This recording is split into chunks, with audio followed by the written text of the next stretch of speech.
Yangi qurilayotgan ko'p qavatli uy xarid qilishdan oldin ko'pchilikni o'ylantiradigan savollar. Aldab ketmasmikin? Qurilish qonuniymi? Ishonsa bo'larmikin? Va hokazo. Shu va shu kabi savollarga undan javob qidirib ovora bo'lmang.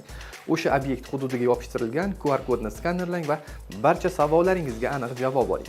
Shaffof qurilish milliy axborot tizimida yaratilgan ushbu xizmat orqali obyekt nomi, buyurtmachi, loyihachi, quruvchi va uning reytingi, qachon foydalanishga topshirilishi, shaharsozlik hujjatlari va boshqa ko'plab ma'lumotlarga ega bo'lishingiz mumkin.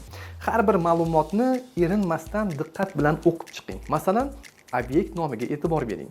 Uy deb sotilayotgan bo'lsa-da, hujjatga mehmonxona, biznes markazi yoki savdo shoxobchasi deb yozilgan bo'lishi mumkin. Bu shubhali albatta. Keyingisi lokatsiya, ya'ni qurilish ko'rsatilgan manzilda amalga oshirilayotganiga e'tibor qiling. Binoni loyihaga mosligini ham tekshirishni unutmang.